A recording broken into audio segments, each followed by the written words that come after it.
ओम नमो सिद्धाय।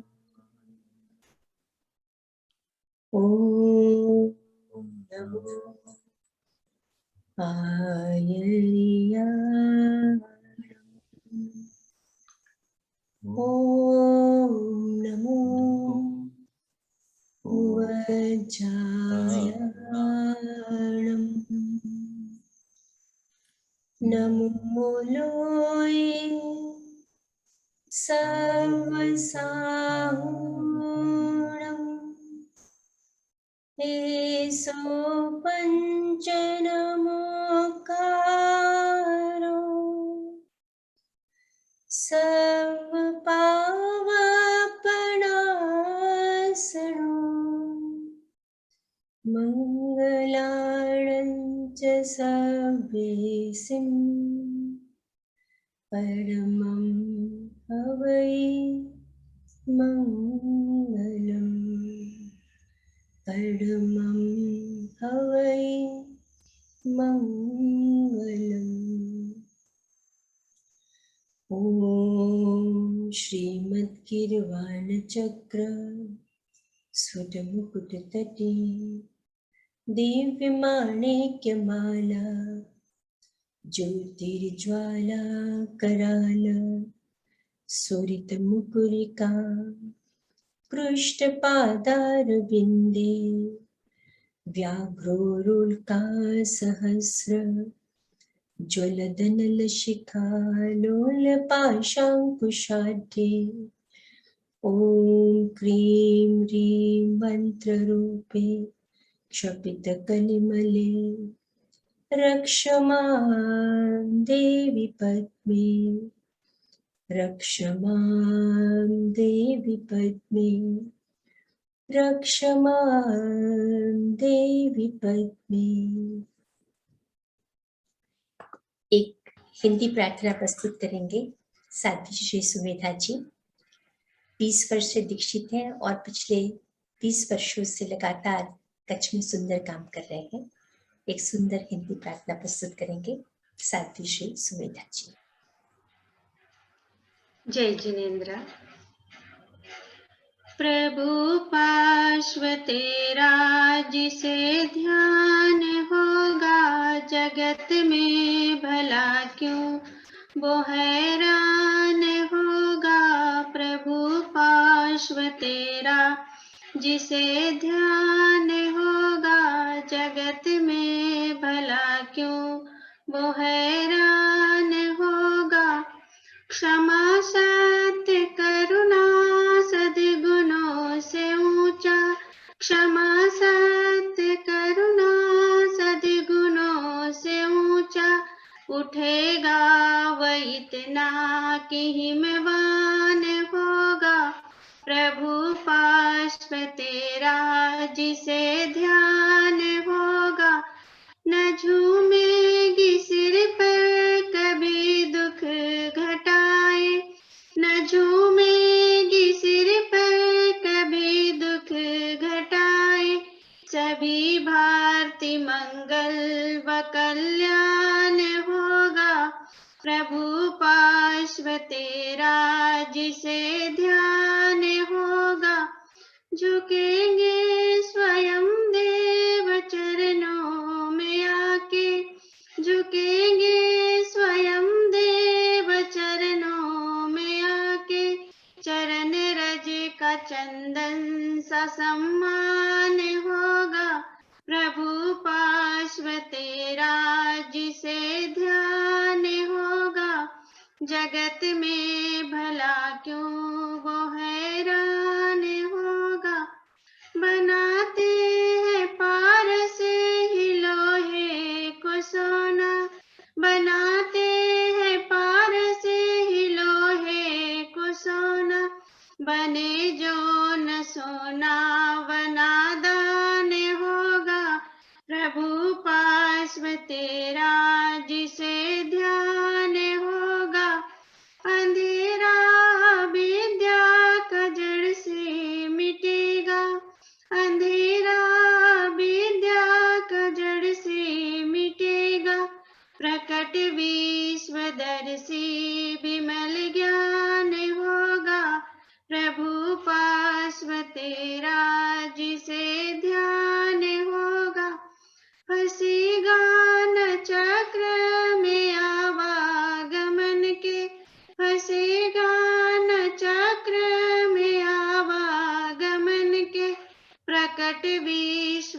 भीतर से विमल ज्ञान होगा, प्रभु पास में तेरा जिसे ध्यान होगा, जगत में भला क्यों वो हैरान होगा, जगत में भला क्यों वो हैरान होगा। बहुत सुंदर सुमेधा जी। पूजा पारिक अपना भजन प्रस्तुत करेंगे। मध्याह्न मंदामी नमस्ते। आप सभी को मेरा जय जिनेन्द्र।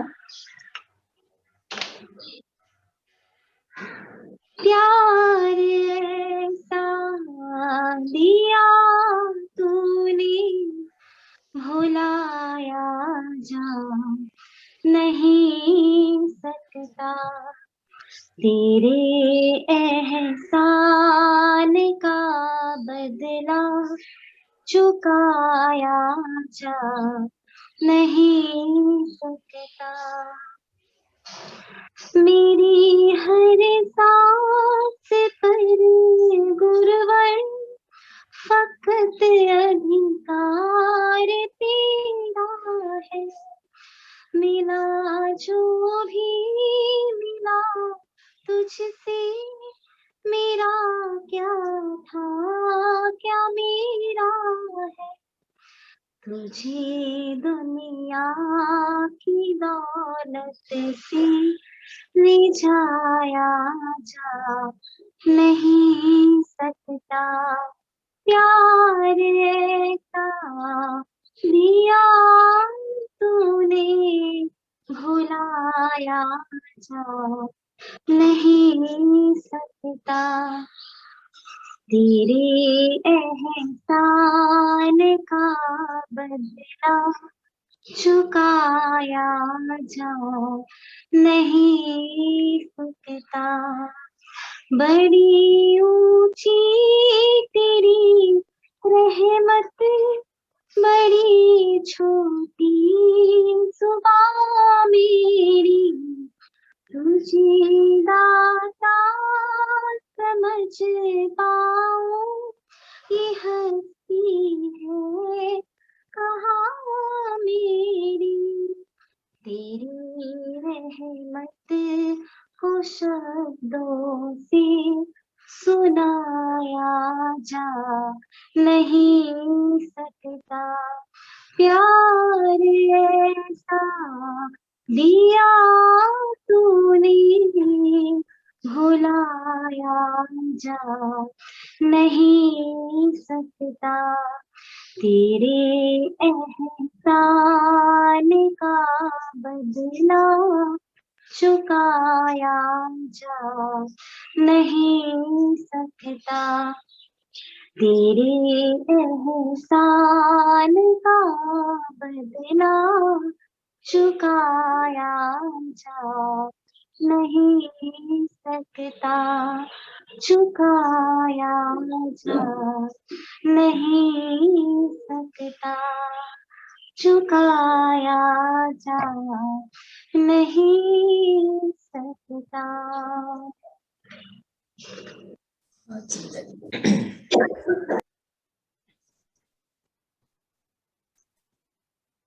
पर्वाधिराज पर्यूषण।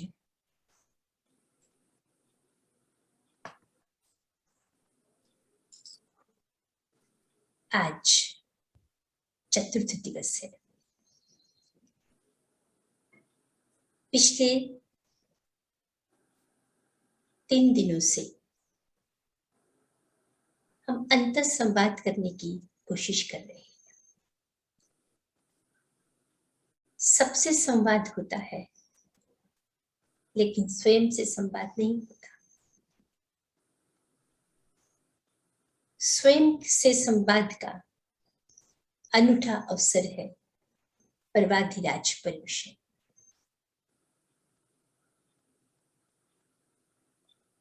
अनूठा उत्सव है जहां मन को नियंत्रित करते हैं, शरीर को साधते हैं, भावों को उन्नत करके अपनी स्वयं की आत्मा तक पहुंचने का प्रयास करते हैं। उसमें निमित्त बनती है भगवान की वाणी, निमित्त बनती है गुरुओं का सानिध्य, और निमित्त बनता है अपना स्वयं का पुरुषार्थ। और पर्यूषण को मैं स्पिरिचुअल रिट्रीट कहती हूँ। जैसे आप फिजिकल रिजुविनेशन के लिए कोई फार्म पर जाते हैं, कोई नेचर क्योर सेंटर पर जाते हैं, और वीक और 10 डेज की रिट्रीट के बाद में रिजुविनेट होकर आप वापस आते हैं, और फिर पूरे साल उस रिजुविनेशन से हमारा फिजिकल बॉडी रिफ्रेश होता है और वापस सुंदर हम कार्य कर सकते हैं। उसी तरह से ये स्पिरिचुअल रिट्रीट है, हम रिजुविनेट होते हैं, अंतर से रिजुविनेट होते हैं, मन को शुद्ध करते हैं, कांटों को दूर करते हैं, और फिर एक नए संकल्प के साथ में आगे की यात्रा के लिए हम तैयार होते हैं। बड़ा वैज्ञानिक है ये पर्व, बड़ी सुंदर प्लानिंग के साथ इस पर्व का आयोजन किया जाता है।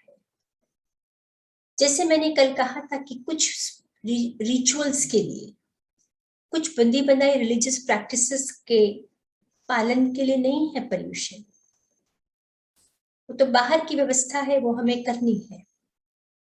लेकिन अंतस में जगह हम अंतस से रिजुविनेट हो, अंतस से हम शुद्धता को प्राप्त करें, और उतनी शुद्धता को प्राप्त करें कि हम 1 वर्ष तक लगातार उस इंस्पिरेशन, उस एक्सपीरियंस, उस मोटिवेशन के सहारे से आगे का रास्ता और सुंदर ढंग से हम चल सकें।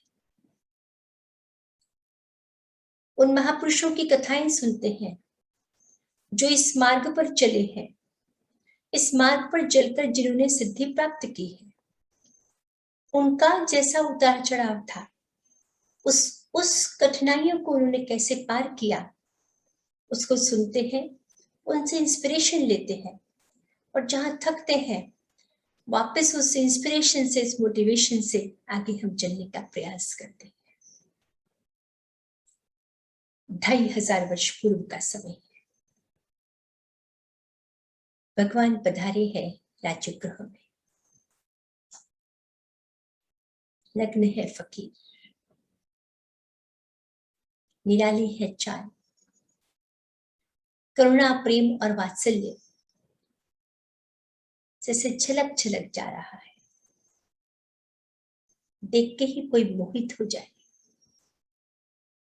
शरीर पर कपड़ा नहीं है, दागिना नहीं है, और कोई सौंदर्य प्रसाधन भी नहीं है, लेकिन सौंदर्य अनूठा है, क्योंकि अंतस का सौंदर्य बाहर जगमगा रहा है। शाम हो गई है, खेतों की पगडंडियों से चल रहे हैं भगवान, और सामने से आता है एक किसान। सुबह से शाम तक खेतों में काम किया है और शाम को घर लौट रहा है, और भगवान को देखकर ठिठक जाता है, उस गुरु को देखकर, उस साधु को देखकर ठिठक जाता है। ऐसा तो मैंने कभी देखा नहीं, बड़ा अलग सा लगता है ये, और पूछ बैठता है, किसान कौन है आप? भगवान कहते हैं, मैं किसान हूं, मैं किसान हूं वत्स, मैं किसान हूं। किसान प्रतिप्रश्न करता है और कहता है कि आप कैसे किसान हैं? ना तो आपके पास में बैल है, ना आपके पास में हल है, और कोई आसपास में आपका खेत भी दिखता नहीं है, आप कैसे किसान हैं? मैं किसान हूं, मेरे पास में बैल है, मेरे पास में खेत है, मेरे पास में हल है, और मैं उस खेत में बीज डालकर फसल उगाता हूं, और अपने परिवार का मैं भरण पोषण करता हूं। मैं किसान हूं। अत्यंत वात्सल्य भाव से मुस्कुराते हुए कहते हैं भगवान, नहीं वत्स, मैं भी किसान हूं। शांत हृदय की भूमि में मैत्री, प्रेम और करुणा के बीच में बोता हूं। मेरा मेरी साधना मेरा फल है और मेरा मनन चिंतन मेरी बैल है। मेरे अंतस में मैं प्रेम, करुणा, मैत्री, अहिंसा की खेती करता हूँ, फसल उगाता हूँ। बीज मैंने बोए हैं और बीज वो पल्लवित हो, पुष्पित हो, इसके लिए मैं प्रयास करता हूँ, मेहनत करता हूँ। मैं भी किसान हूँ। और वत्स, मेरी फसल उग गई है, मेरी पाक खड़ी हो गई है। जो बीज मैंने बोए थे, अहिंसा, प्रेम, करुणा और मैत्री के, वो बीज अब पककर तैयार हो गए, वो फसल बन गई। और उस फसल को बांटने के लिए मैं गांव गांव, शहर शहर, नगर नगर घूमता हूँ। मैं भी किसान।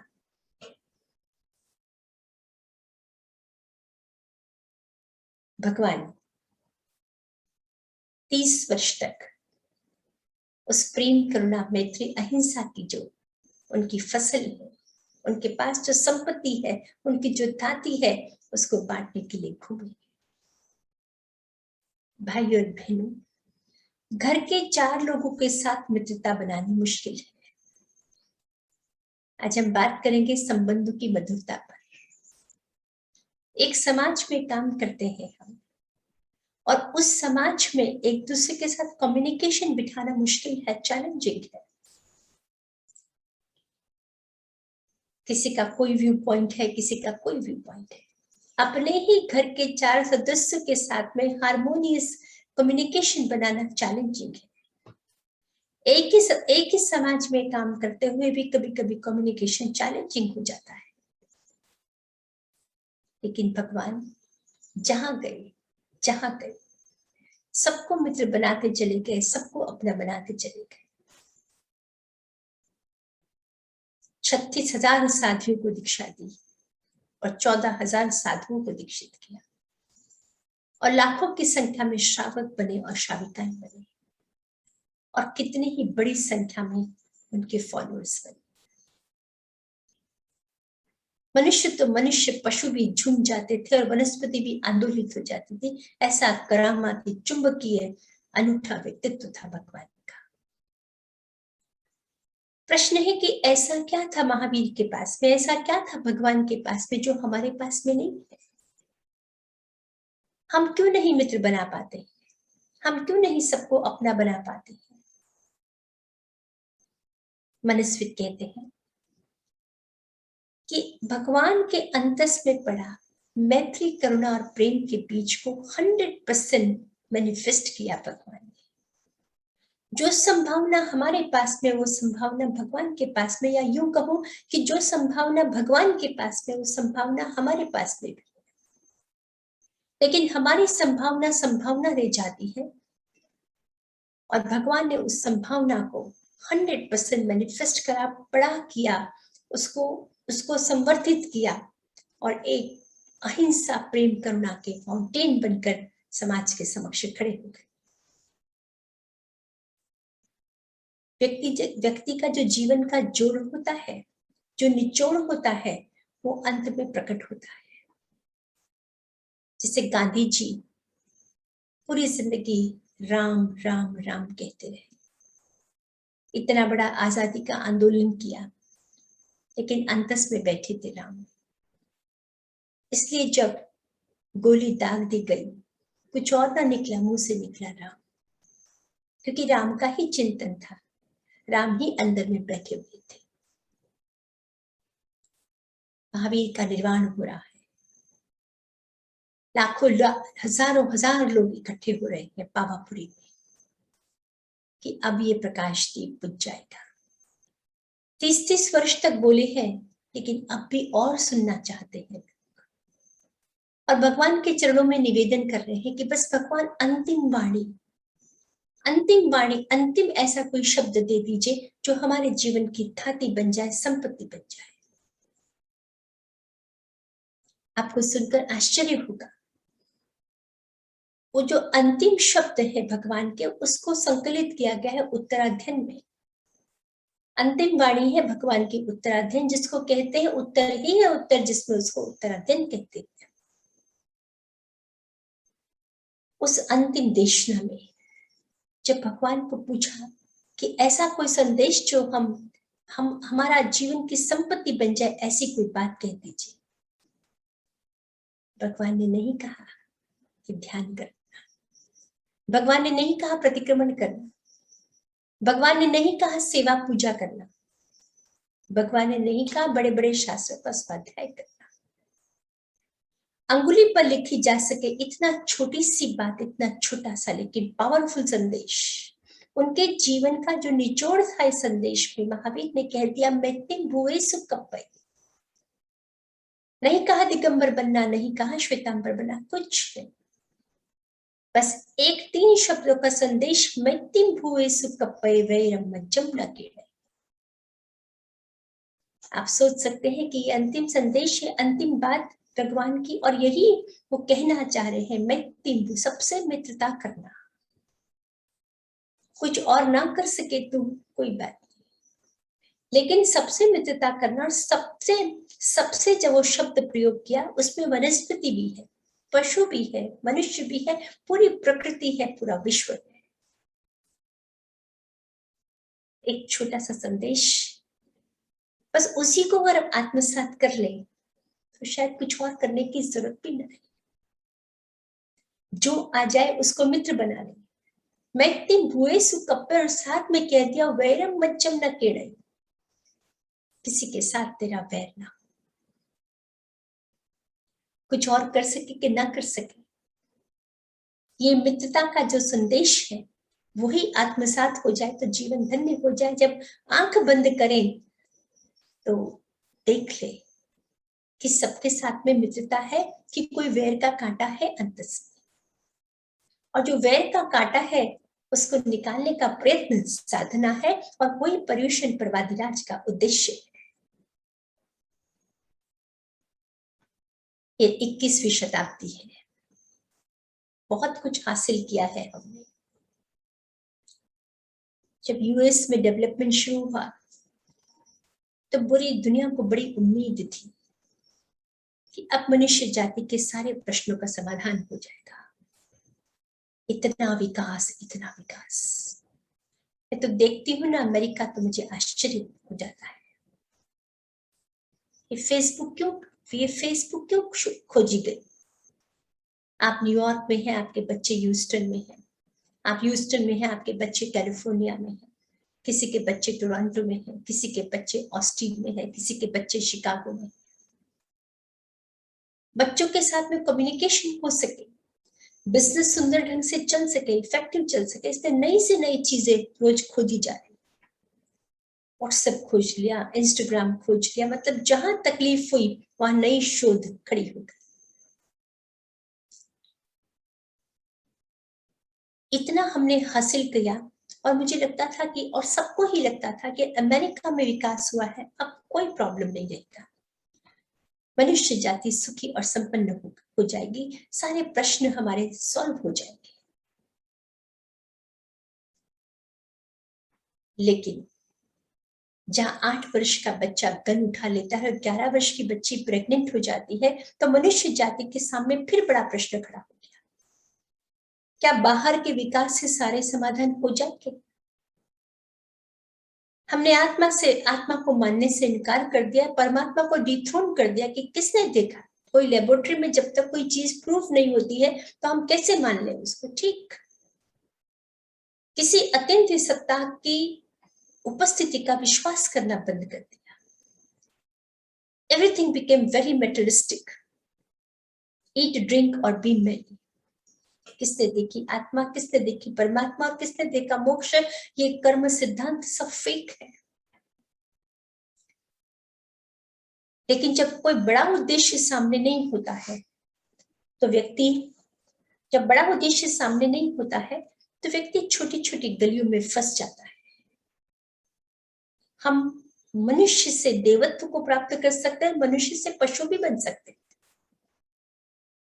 तो जब देवत्व बनने की जो उद्देश्य था उसको हमने अपदस्थ किया तो मनुष्य पशु की ओर ही चला।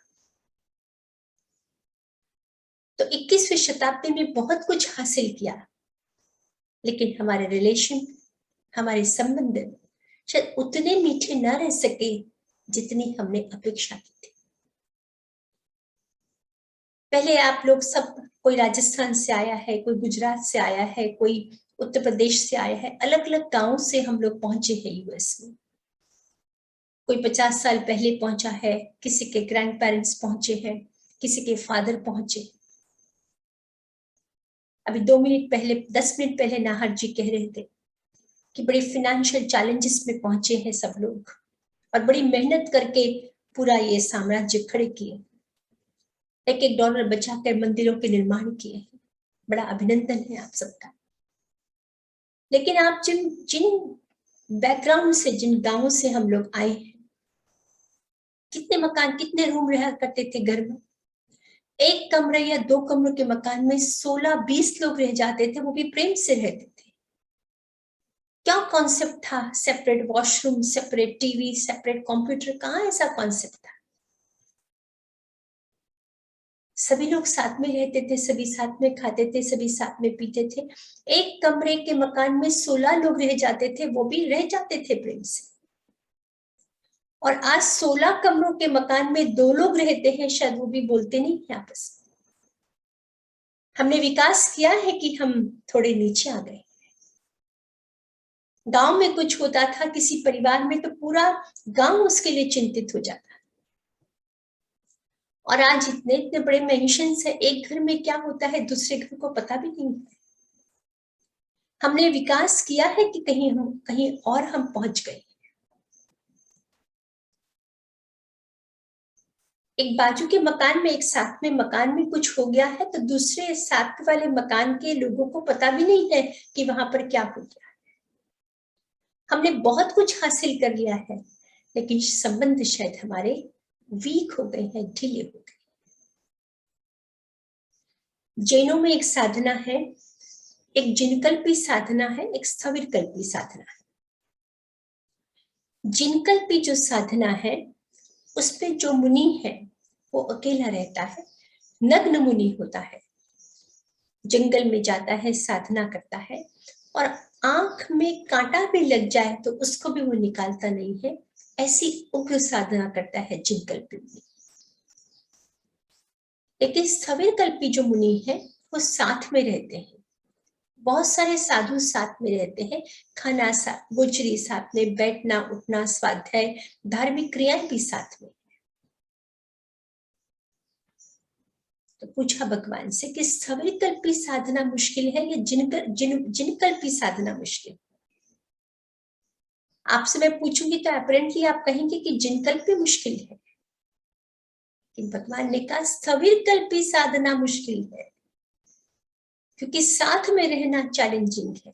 एक दूसरे के मन को संभाल के रहना मुश्किल है, एक दूसरे की मर्यादाओं को संभाल के रहना मुश्किल है।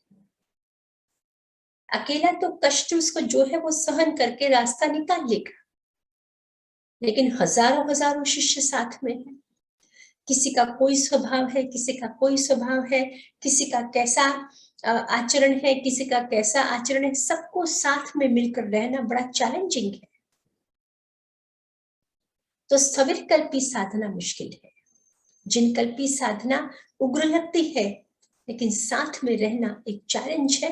एक मारवाड़ी में कहते हैं ना कि माथे से माथा नहीं लगता,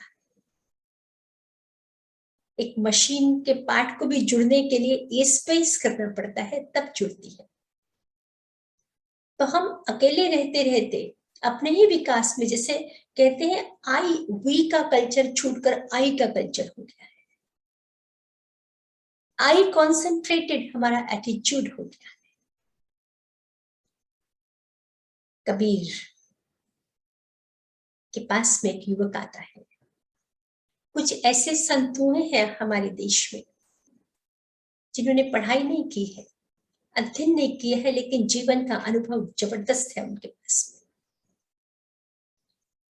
में। उनके पास में एक युवक आता है और कहता है कि मैं जरा कंफ्यूज हूं, मैं क्या करूं, मैं साधु बन जाऊं या मैं गृहस्थ जीवन को स्वीकार कर लूं। कबीर ने सुना, 12 बजे का समय था, तपती दोपहर थी और वो अपना कपड़ा बुन रहे थे। एक बार युवक ने कहा, 2 बार कहा,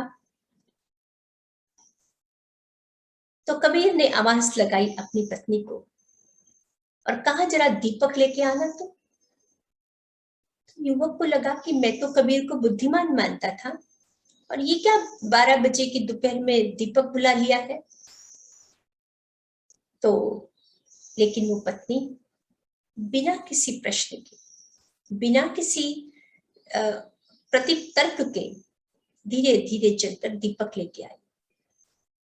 और कबीर ने कहा कि वो जो धागा बुनने की जो उसकी एक मशीन जैसा था वहां रख दो।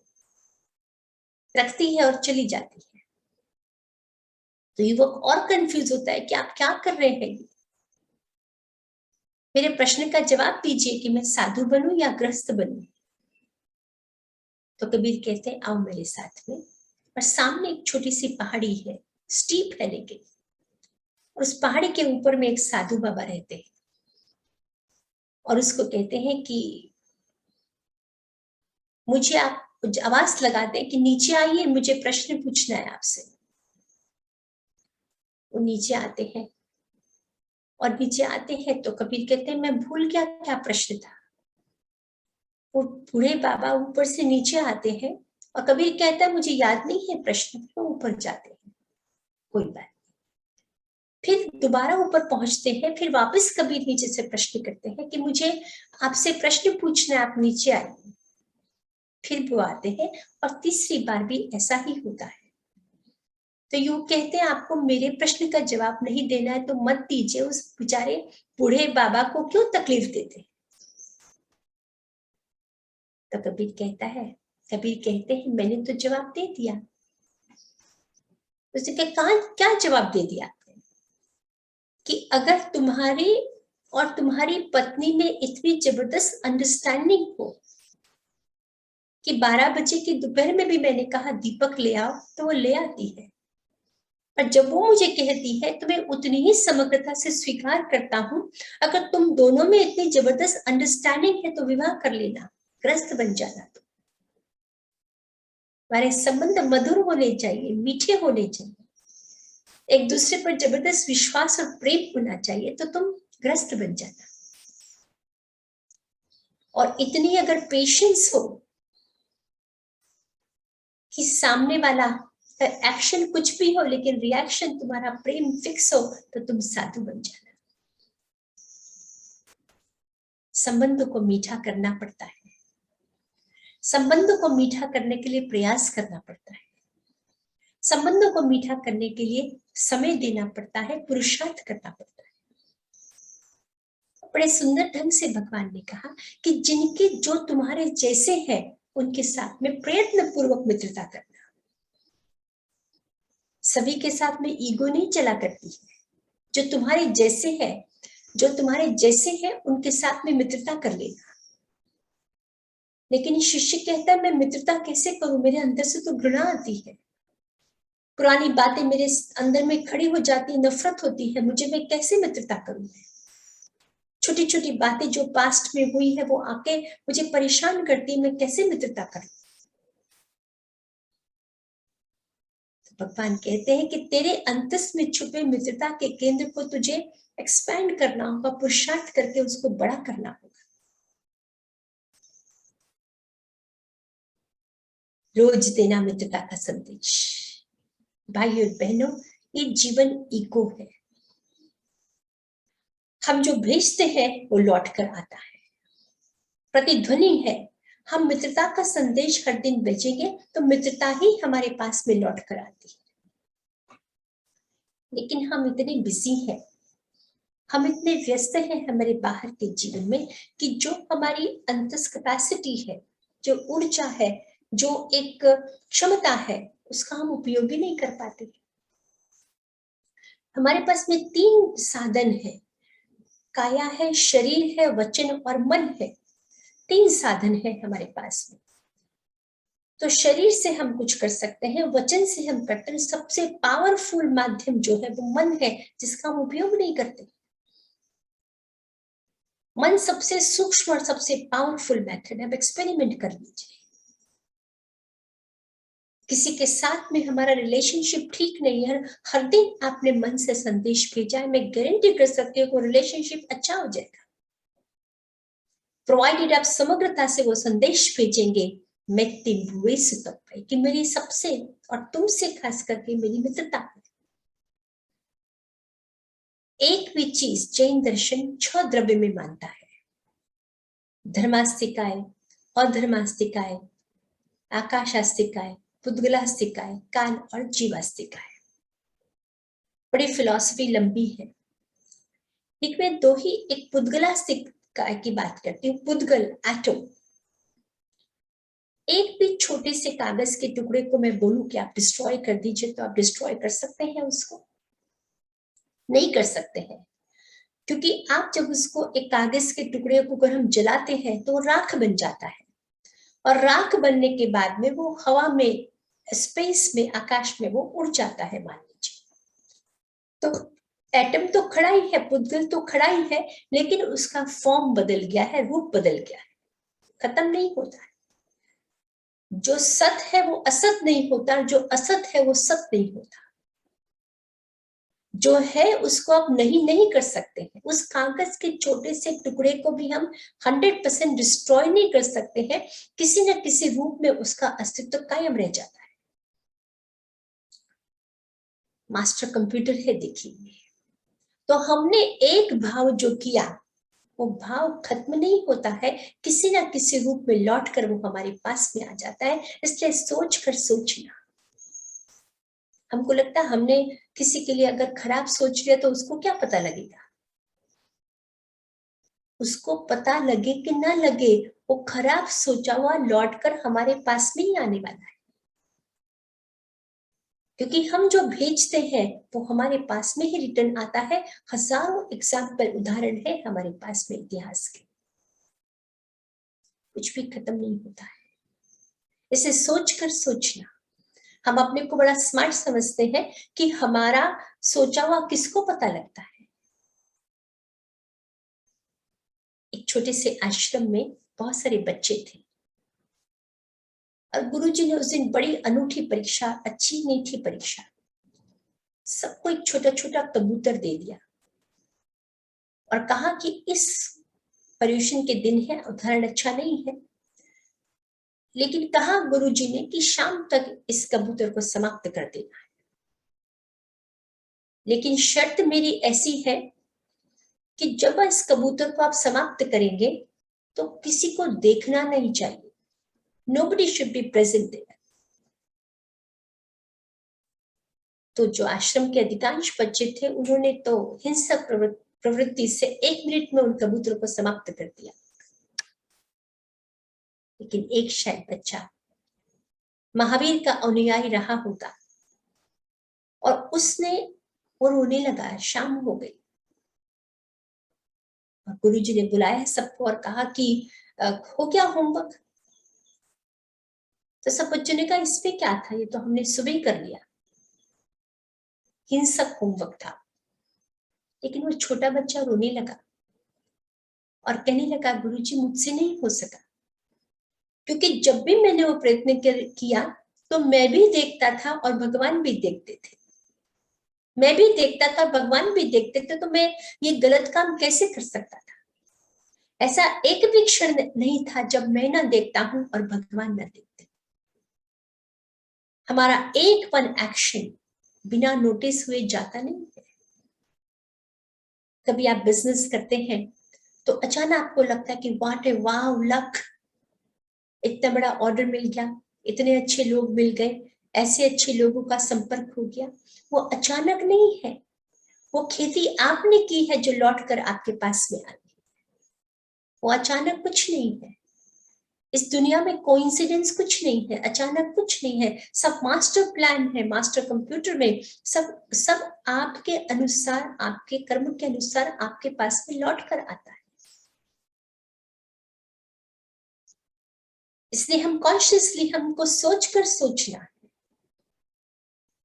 ये भावों की दुनिया है, जबरदस्त है। हम एक भी बात छुप के कर नहीं सकते हैं, क्योंकि इतना सूक्ष्म है, इतना सूक्ष्म है कि सब कुछ एंटर होता चला जाता है। और फिर हमने जैसे आपने गुलाब के बीज बोए हैं तो गुलाब लौटेगा, और अगर आपने कांटे बोए हैं तो कांटा ही लौटेगा, अन्यथा नहीं हो सकता है, अन्यथा नहीं हो सकता है, अन्यथा होने का कोई कारण ही नहीं। तो कह रहे हैं भगवान, कह रहे हैं महावीर, हर दिन देना मैत्री का संदेश, अंतस मन से पहुंचाना मैत्री, वो मैत्री लौट कर आ जाएगी और मैत्री का केंद्र विकसित हो जाएगा। प्रयत्न करिए, प्रयोग करिए। इन फुर्सत क्या है, पहले तो थोड़ी बहुत फुर्सत फिर भी थी, लेकिन अभी तो हमारे पास में जो गैजेट्स है उसने और बिजी कर दिया है। पहले तो थोड़ा बहुत हम फिर भी बोल लेते थे अपने आप से, स्वयं से, अब तो बिल्कुल भी बोलने का टाइम नहीं है हमारे पास, और कचरा इकट्ठा होता जाता है, बातों को हम दबाते चले जाते हैं और नए सुंदर विचारों को, भावों को अंतस में लाने का स्पेस भी नहीं। भगवान ने कहा हर दिन एक सुंदर काम करना, ऐसा सुंदर काम जिसको करने के बाद आपको प्रशंसा की अपेक्षा ना हो, बस कर देना एक सुंदर कृत्य। Life does not become great by doing great things. It becomes great by doing small things in a great way. छोटी छोटी बातें हैं, छोटी छोटी बातें हैं, हम उसको आदर भाव से करते हैं तो छोटी छोटी बातें पुण्य का कृत्य बनकर हमारे पास में लौट कर आती। हमने देखा है शालिभद्र ने कितने प्रेम से खीर दी है। बात तो छोटी थी, एक साधु महाराज आ गए हैं और उनको खीर देना है, लेकिन कितने सुंदर, कितने उदात्त, कितने ऊंचे भाव से शालिभद्र ने खीर दी। सुंदर काम तो हम कर ही लेते हैं, लेकिन काम को किस सुंदर इंटेंसिटी के भाव से करते हैं, उसी इंटेंसिटी से लौट कर आती हैं चीजें हमारे पास। तो अगर अशुभ लौट कर आता है तो शुभ भी लौट कर आ सकता है। अगर भगवान ने त्रिपृष्ठ राजा के भव में कीले ठोक दी है, वो शीशा उतार दिया है गर्म अपने राज दरबारियों के कान में, और वही राज दरबारी ग्वाला बनकर लौटते हैं और कील ठोक देते हैं, अगर अशुभ लौटता है तो शुभ भी लौट सकता है। किसान बनिए, खेती बनिए, खेती करिए, लेकिन कौन सी खेती? पुण्य की खेती, शुभ भावों की खेती, शुभ आचरण की खेती, हर दिन खेती, जाग के जीना है। अवेयर, अगर भगवान की पूरी साधना पद्धति को मैं एक शब्द में अगर कंसाइज कर दूं तो वो शब्द है अवेयरनेस, होश के साथ में जीना। बेहोश हो जाते हैं हम, क्या सोचते हैं, क्या करते हैं, हमारे एक्शंस का क्या परिणाम होगा, हम सोचते ही नहीं है, सोचना जैसे बंद कर दिया है। जागा हुआ जीवन, अवेयरनेस वाला जीवन, साधना के साथ में जीवन। सुबह की जो थोड़ी सी साधना है वो तो हमारी ट्रेनिंग है कि पूरा दिन हम जाग कर जी सके। पूरा दिन के मैं ये बोल रहा हूं, इसका रिएक्शन क्या होगा, और बोलने की अपेक्षा में जो सोच रहा हूं उसका रिएक्शन क्या होगा। एक्शन रिएक्शन है, एक्शन रिएक्शन है। तोड़ा था एक्शन रिएक्शन की चेन को बज सुकुमान ने। हम तो क्रिया पर प्रतिक्रिया करते हैं, प्रतिक्रिया पर फिर क्रिया करते हैं। कहानी आप सब जानते हैं, मैं रिपीट नहीं करूंगी कि गोपा के पिता ने सिर पर पाल बांध दी है, गर्म अंगारे रख दिए, साधना के मार्ग पर प्रतिक्रिया नहीं की और तोड़ दिया उस चक्र को। वो तो बहुत मतलब भयानक है, कष्टपूर्ण कहीं, लेकिन छोटी छोटी बातों में हमारी जो रिएक्शन है वो हमारी डेस्टिनी हमारी डिसाइड करते हैं। आप इमेजिन करिए, आप तो सब लोग घर में दो दो लोग ही रहते हैं, लेकिन आप जब छोटे थे, बच्चे भी थे, आप सोचिए ऊपर में हमारे घरों में बेडरूम है, नीचे हमारे सिटिंग रूम है, डाइनिंग है, किचन है। आप इमेजिन कीजिए कि आप दो लोग हैं, आपके घर में एक छोटी बच्ची है, आप भी वर्किंग मैन है, आपकी वाइफ भी वर्किंग वुमेन है, और आपको भी एक दिन, एक विशिष्ट दिन में एक बड़ी कॉन्फ्रेंस में जाना है, और आपकी वाइफ को भी एक बड़ी मैनेजमेंट मीटिंग है, उसमें जाना है। और आप जल्दी से तैयार होकर नीचे आते हैं और आपकी छोटी सी बच्ची आपको देखकर डैडी डैडी कह के आपको हक करना चाहती है। आपके हाथ में कॉफी है और वो बच्ची आपको हक करती है, वो कॉफी स्पिल हो जाती है, आपकी नया शर्ट आपका खराब हो जाता है और आप जल्दी में ही आपका नया शर्ट खराब होता है और आप वाइफ पर बोलते हैं जोर से, इसको संभाल नहीं सकती क्या? तुम्हें नहीं पता है कि मुझे इंपॉर्टेंट मीटिंग में जाना है, I am getting late. Wife भी बड़ी वर्किंग प्रोफेशनल है और वो कहती है कि आप नहीं देख सकते थे क्या? मुझे भी तो जाना है, मुझे भी तो देर हो रही है। और दोनों में डिस्कशन हो जाता है। बात कितनी थी कि उस शर्ट पर कॉफी गिर गई थी। आप जल्दी में ऊपर जाते हैं, अपनी शर्ट बदल के आते हैं, तब तक आपकी वाइफ मीटिंग के लिए निकल गई है और छोटी बच्ची वहीं रह गई है, रो रही है। आखिर तो आप फादर हैं, उसको स्कूल जाना है, फिर आप जैसे तैसे उसको गाड़ी में बिठाते हैं और उसको स्कूल आपको ड्रॉप करना है। टेंशन आपके मन में इतनी है कि वो स्पीड लाइट जरा क्रॉस हो जाती है, टिकट भी मिल जाती है। बच्ची रो रही है, उसको ड्रॉप करती है, वो गुड बाय भी नहीं बोलती है। फिर आप ऑफिस में पहुंचते हैं, already you are late for the meeting और आपके जो बॉस है वो भी थोड़े से शब्द आपको कह देते हैं, you are very depressed, you are very frustrated, और ये क्या जीवन है। somehow कैसे भी वो दिन पसार होता है, शाम को घर आते हैं, wife doesn't want to talk, daughter doesn't want to talk, और आपको लगता है कि व्हाट इज दिस लाइफ। मैं आपसे कहना चाहती हूँ कि किसने वो दिन खराब किया? वाइफ ने किया, वो छोटी सी बच्ची ने किया, वो शर्ट पर कॉफी स्पिल हो गई उसने खराब किया, या उस शर्ट पर जब कॉफी गिरी उस पर उस बात पे जो रिएक्शन हुआ उसने पूरा दिन खराब किया? आप ये भी कह सकते कि doesn't matter, I'll go and change it। लेकिन वो क्षण हमसे चूकता है, वो क्षण हमारे हाथ से निकलता है।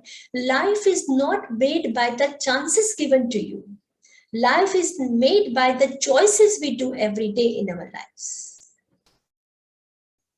हमें जो चांसेस मिलते हैं उससे जिंदगी नहीं बनती है, छोटी छोटी चीजों में हम जो चॉइस करते हैं उससे हमारा जीवन बनता है। हमारा रिएक्शन छोटा भी हो सकता था, हमारा रिएक्शन पॉजिटिव भी हो सकता था, हमारा रिएक्शन थोड़ा पीसफुल भी हो सकता था, लेकिन हमें एनालिसिस करना है इस पर्यूषण में कि छोटी छोटी बातों पर हमारे रिएक्शन क्या हो रहे हैं। बातें बड़ी नहीं है, ये तो जैन समाज है, हम तो अहिंसक समाज है। हम कोई जाकर वॉर पर या बंदूक उठाकर किसी को तकलीफ नहीं देते हैं, अहिंसक समाज है ये। लेकिन छोटी छोटी बातों पर घर में जो इरिटेशन हो जाती है, छोटी छोटी बातों पर जो कहासुनी हो जाती है, उसको हम टाल सकते हैं, उसको हम अवॉइड कर सकते हैं, उसको लेट गो कर सकते हैं। लेकिन चलो हो भी जाती है, उसके बाद में हमारी ईगो, उसके बाद में हमारा अहंकार उस छोटी सी बात को और एग्रीवेट कर देता है। हो गया, चलो कोई बात नहीं, हम अवेयर नहीं है इतने। प्रथमम भाषेति रामः, लेकिन सूर्यास्त रात होने से पहले आप सॉरी कहकर उस बात को खत्म कर दीजिए, जैन धर्म कहता है। नेक्स्ट मॉर्निंग तक वो कैरी फॉरवर्ड नहीं होना चाहिए। इसलिए हर दिन प्रतिक्रमण हो सकता है, बात गहरी नहीं होती है, बात छोटी होती है, और छोटी बात में हमारे साथ में बैगेज इतने होते हैं, ये तो हमेशा मेरे साथ में ऐसे करते हैं, ये तो कभी मेरी रिस्पेक्ट करते ही नहीं है, ये तो कभी मेरा सुनते ही नहीं है, हमेशा इनकी ही मुझे सुननी पड़ती, और 4 बातें हमारे मन में, और उसको हम कॉम्प्लिकेटेड बना देते। बोल लीजिए ना सॉरी, क्या हो जाएगा? कह दीजिए ना मिच्छामि दुक्कडम, क्या हो जाएगा? मैं कह रही हूँ बातें गहरी नहीं है, छोटी छोटी बातें हैं जिससे हम जीवन को पीसफुल नहीं रख पाते। महावीर कह रहे दीजिए मैत्री के संदेश, छोटे छोटे कृत्य में छोटे छोटे एक्शंस को ग्रेसफुली करें। किसी को पानी का गिलास ही दे दिया, किसी के लिए छोटी सी चीजें ही कर दी हमने, और वो कृत्य हमारे पास में लौट के आते हैं। जिस भाव से किया जिस इंटेंसिटी से किया वो लौट के आते हैं। छोटी छोटी बातों में हम अपने आसपास में एक नेगेटिव ऑरा खड़ा कर लेते हैं, और यही होश की साधना है कि हम जाग के जिएंगे, जाग के सोचेंगे और जाग कर बोलेंगे। आप कहेंगे जागे तो रही, हम कहाँ सोए हुए हैं। आचार्य सूत्र भगवान की प्रथम वाणी है, उसमें एक सूत्र है, सुत्ता सुत्ता अमुनि मुनिनो सया जागरण। बहुत ही सुंदर है। मुझे तो लगता है आप सबको ये सब पढ़ना चाहिए। इतने सुंदर सुंदर सूत्र हैं और उसको इम्प्लीमेंट करना चाहिए, अडॉप्ट करना चाहिए। जिंदगी क्या है, 60 70 80 90 साल का ये जीवन है। खिचखिच करके निकालेंगे या प्रसन्नता से निकालेंगे। कह रहे सुत्ता अमुनि मुनिनो सया जागरण, कि मुनि कौन है? जो सदा जागता रहता है वो मुनि है, जो सदा जागृत रहता है वो मुनि है। हम एक गांव में गए और एक साधु महाराज के पैर इतने बड़े बड़े सूज गए थे। तो हमने पूछा आपके पैरों को क्या हो गया? तो बोले भगवान ने कहा है मुनिनो सया जागरन्ति, कि मुनि जो है वो हमेशा जागते रहते हैं, मैं तो वर्षों से सोया नहीं हूं। कौन सी जागरण की बात कर रहे हैं भगवान? अंतस जागरण की बात कर रहे हैं। सोच के बोलना, सोच के सोचना और सोच के विचार करके जागृत होकर कार्य करना। बड़े बड़े कामों में तो पुण्य है ही, लेकिन छोटी छोटी बातें हम जागरूकता के साथ करते हैं तो जीवन को वो नंदनवन बना देता है। हर दिन करना एक छोटा कृत्य है, हर दिन एक सुंदर कार्य, जिस कार्य को करने के बाद में अपेक्षा ना हो। वो भगवान कह रहे हैं कि तेरा मैत्री केंद्र, तेरा करुणा केंद्र विकसित हो जाएगा।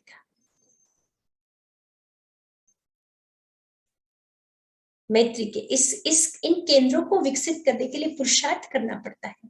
अपने आप नहीं होते हैं, अपने आप नहीं होते हैं, वो तो डॉर्मेंट रह जाते हैं, बीज बीज रह जाता है, वो पल्लवित नहीं होता है, पुष्पित नहीं होता है। हमारी साधना जो है, हमारी साधना थोड़ी आउटर हो गई है। हमने बहुत सारे ऐसे रिचुअल्स बना लिए हैं जिसकी अंतस के साथ में कभी कभी कनेक्शन नहीं होता है। लेकिन साधना बाहर के रिचुअल्स अंदर तक पहुंचने के लिए। हमने कहा इतने घंटे का गर्म पानी पिएंगे, इतने घंटे का गर्म पानी नहीं पिएंगे, ऐसा भोजन करेंगे, ऐसा नहीं करेंगे, ये सब बहुत सुंदर है, ग्रेट है, लेकिन ये बाहर के परिमार्जन के लिए ये भी जरूरी है। लेकिन बाहर का परिमार्जन ही सिर्फ ना रह जाए, अंतस तक बात पहुंचे, यह महत्वपूर्ण है। हर दिन भेजेंगे मैत्री का संदेश, हर दिन करेंगे सुंदर कार्य, मैत्री का केंद्र विकसित हो जाएगा। मैत्री का जैसा ही एक केंद्र करुणा केंद्र है। जैसी मैत्री है, मैत्री का और एक छोटा सा और सूक्ष्म रूप करुणा है। और हमको जनरली लगता है कि करुणा मतलब क्या? आप पावापुरी आते हैं, वो गरीब बच्चे पीछे दौड़ते हैं, उनके लिए कुछ थोड़ा सा सहयोग, 500 रुपया, 1000 रुपया, कुछ लड्डू बंटवा देना, कुछ चॉकलेट दे देना, ये तो बहुत सुंदर है। ये हम पालीताना जाते हैं, डोली वाला के गरीब बच्चों को हम देखते हैं, उनके लिए कुछ कर देना, गरीब मरीजों के लिए काम कर देना, ये तो करुणा है। सत्वेषु मैत्रीम गुणेषु प्रमोदम क्लिष्टेषु जीवेषु कृपा परत्वम। जो क्लिष्ट है, जो ग्लान है, जो पीड़ित है, जो दुखी है, उनके लिए करुणा कार्य करना, वो तो करुणा है ही। लेकिन देखिए भगवान का जीवन, आप करुणा को और भीतर गहराई से देखिए, आप करुणा को और भीतर सुंदरता से और अधिक डेंसिटी से देखिए।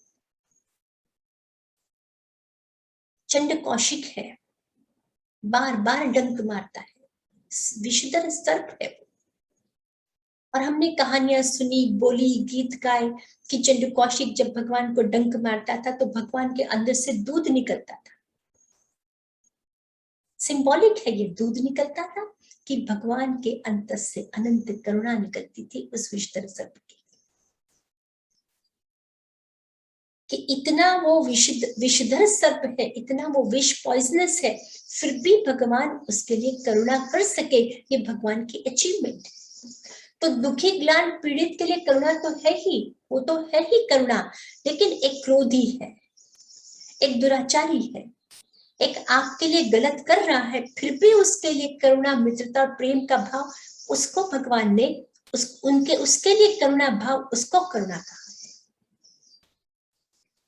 2001 में हम अर्थक्वेक में काम कर रहे थे, शुरुआत का पहला ही महीना था, हजारों बच्चे टेंटों में रहना, टेंटों में सोना, रिलीफ का सामान आना, हजारों पैकेट्स रोज बनते थे, और कोई लोग थोड़े थक जाते थे, गुस्सा भी आ जाता था, फ्रस्ट्रेशन भी होता था। तो हमारे यहाँ कोई साधक आए थे बाहर से, तो उन्होंने कार्ड्स बनाए, get well soon, get well soon. आप बार बार गुस्सा करते हो तो आप बीमार हो, आप तकलीफ है, आपको रुग्णता है, और उसको आपको गेट वेल सून, और ऐसे क्रोधी व्यक्ति पर करुणा भाव करना ही करुणा है। हो सकता है उसकी कोई मजबूरी हो जिसलिए वो गुस्सा कर रहा है, हो सकता है उसकी कोई फ्रस्ट्रेशन हो जिसके लिए वो गुस्सा कर रहा है, हो सकता है उसकी कोई बात हो जो कह ना पा रहा हो, उसके लिए वो गुस्सा कर रहा है। ये तो घरों में आम बात है कि जब एक व्यक्ति बहुत गुस्सा करता है तो हमें भी गुस्सा आता है। तो भगवान कह रहे हैं कि ऐसे क्रोधी व्यक्ति पर करुणा भाव करना ही करुणा है। भगवान बुद्ध पहुंचे हैं वैशाली में, सभी भगवान बुद्ध से सहमत है ऐसा जरूरी नहीं है, कई लोग नहीं भी सहमत है उनसे, और कई लोग उनकी बात सुन के बड़े रोष में भी आ जाते हैं कि मैं पसंद नहीं करता हूं आपको, क्या बोलते जाते हैं। और ये एक व्यक्ति आकर उनके ऊपर थूकता है, स्पिट करता है। बुद्ध तो कपड़े पहनते हैं, तो उन्होंने चादर लेकर ऐसे मुंह पोंछ लिया। तो आनंद जो शिष्य है कहता है कि भगवान ऐसा मिसबिहेव आपके साथ में करता है और आपने जवाब नहीं दिया। तो भगवान बुद्ध कहते हैं कि उसके शब्द कम पड़ गए हैं, उसको जो कहना चाहता है उसके पास में भाषा नहीं है, इसलिए उसने ये थूका है शरीर पर, उसकी फ्रस्ट्रेशन है, उसका क्रोध है, जिस क्रोध को एक्सप्रेस करने की उसके पास में भाषा नहीं है। हम किसी को हक करते हैं ना, जाकर प्रेम करते हैं, हक कर लेते हैं, व्हाट डज दैट मीन? कि हमारे पास में भाषा कम पड़ रही है, इसलिए हम फिजिकल जेस्चर से उसको हक करके कहना चाहते हैं कि आई लव यू। जब भाषा कमजोर पड़ती है तब फिजिकल जेस्चर से हम कम्युनिकेट करने की कोशिश करते हैं। भगवान बुद्ध के मन में रोष नहीं आया। तो दुखी ग्लान के प्रति करुणा तो करुणा है ही, लेकिन घर में जो मन से अस्वस्थ है, घर में जो मन से रुग्ण हो गए हैं, बात बात पे चिल्ला रहे हैं, उनके लिए भी करुणा करना करुणा है। आप कहेंगे फिर वो डांटते रहेंगे, चिल्लाते रहेंगे, हमें सहन करना है। सहन नहीं करना है, उसका इलाज करना है, उसके अंतस तक जाकर देखना है कि कारण क्या है, क्या फ्रस्ट्रेशन है। खाना अच्छा नहीं लगता है, लोग अच्छे नहीं लगते हैं, बिजनेस से डिससेटिस्फाइड है, काम से डिससेटिस्फाइड है, प्रॉब्लम क्या है, और उस प्रॉब्लम तक जाकर उसका निराकरण करना, उसका सोल्यूशन करना। उसके लिए मेहनत करनी पड़ेगी, पुरुषार्थ करना पड़ेगा, एफर्ट करना पड़ेगा, अपने आप से नहीं होता है। संबंधों को अगर मधुर बनाना है तो एफर्ट से बनते हैं। बाकी तो हर व्यक्ति अपने अपने में इतना बिजी है कि किसी को किसी की जरूरत भी नहीं है।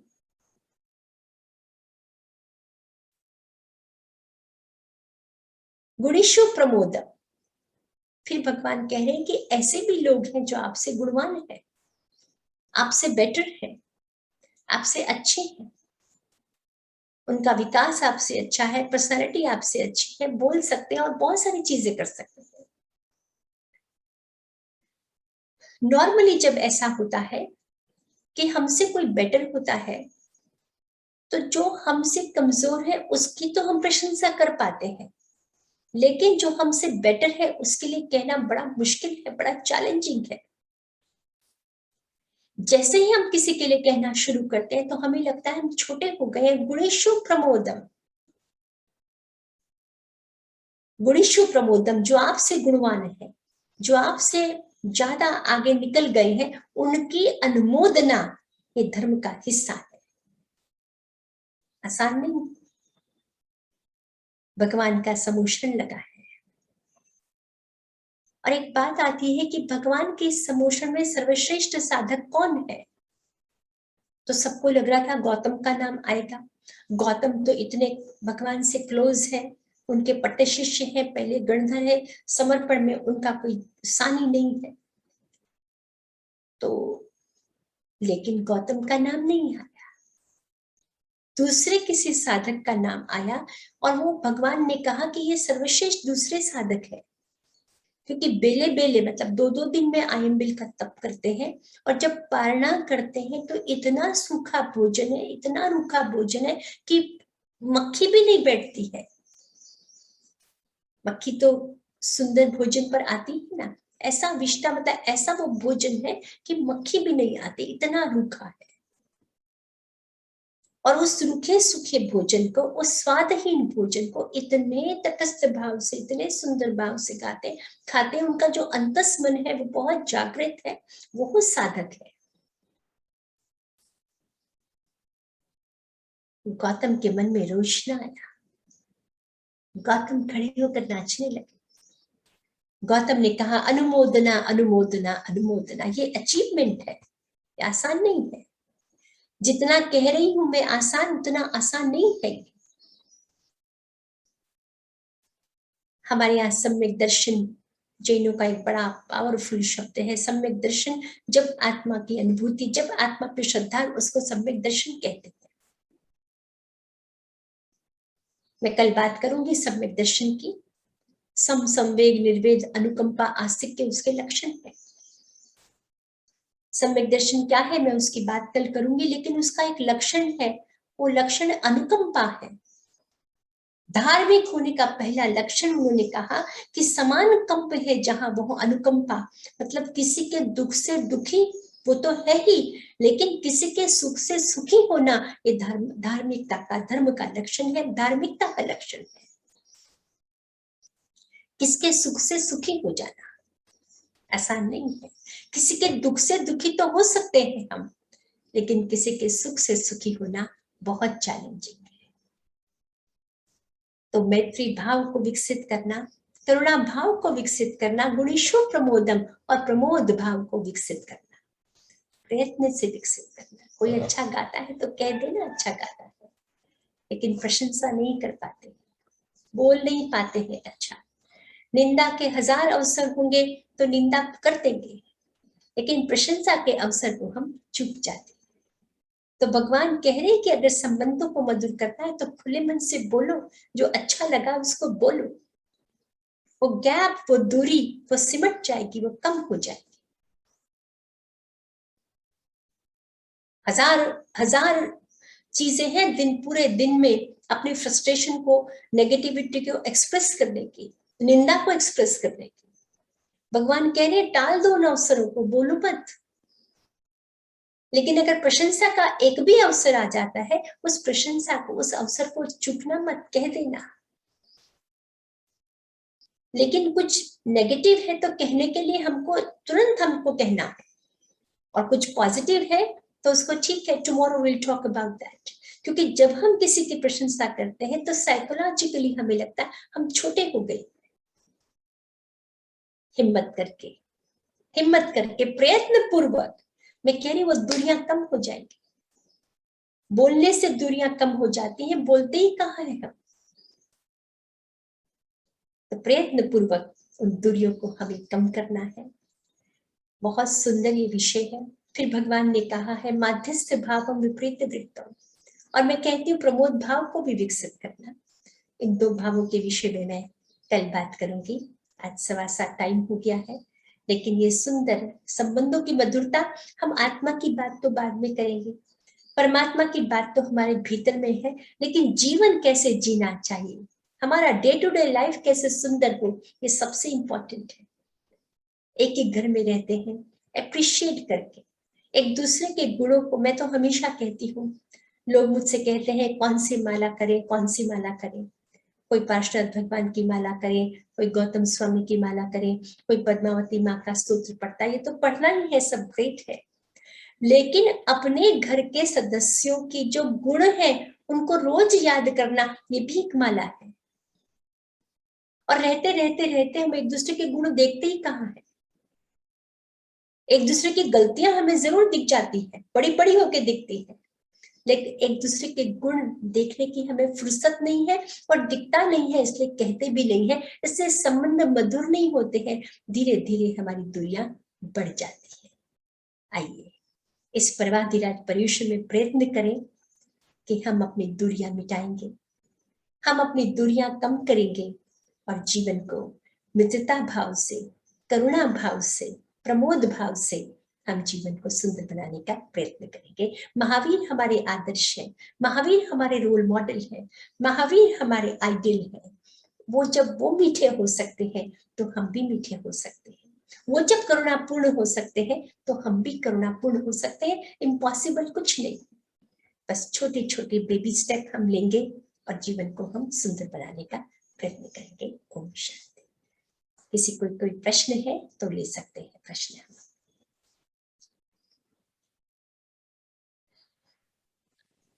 चैट बॉक्स में डाल सकते हैं या अपना हाथ रेज कर सकते हैं, किसी का भी क्वेश्चन है तो।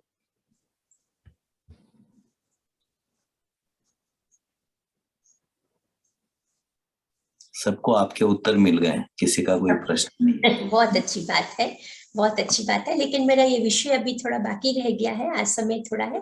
कल मैं महावीर जन्मोत्सव पर भी बोलूंगी और जो थोड़ा इसका और थोड़े भाव जो भगवान ने कहे हैं मैं उस पर बात करूंगी बस। और ये बस डे टू डे जीवन हमारा कैसे सुंदर होना चाहिए, कैसे आनंदपूर्ण होना चाहिए, इसकी बात मैंने आज करी है।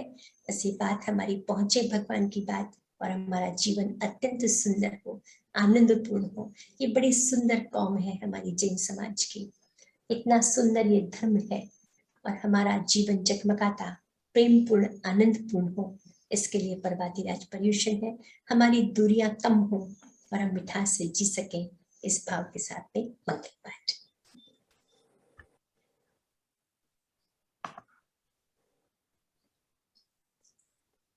नमो अर्हंताणम, नमो सिद्धाणम, नमो आर्याणम, नमो वज्रायाणम, नमो लोय सव्वसाहुणम। एसो पंच नमोकारो सव्व पावक विनाशनो, मंगलाणं च सव्वेसिं परमं हवै मंगलम्। चत्तारि मंगलम् अर्हंता मंगलम्, सिद्धा मंगलम् साहु मंगलम्, केवलीपन्नतो धम्मो मंगलम्। चत्तारि लोकुत्तमा अर्हंता लोकुत्तमा, सिद्धा लोकुत्तमा साहु लोकुत्तमा, केवलीपन्नतो धम्मो लोकुत्तमो। चत्तारि शरणं पवज्जामि, अर्हन्ते शरणं पवज्जामि, सिद्धे शरणं पवज्जामि, साहु शरणं पवज्जामि, केवलीपन्नतं धम्मं शरणं पवज्जामि। उपसर्गाक्षयं यान्ति छिद्यन्ते विघ्नवल्लय, मनप्रसन्नतामेति पूज्यमाने जिनेश्वरे। सर्व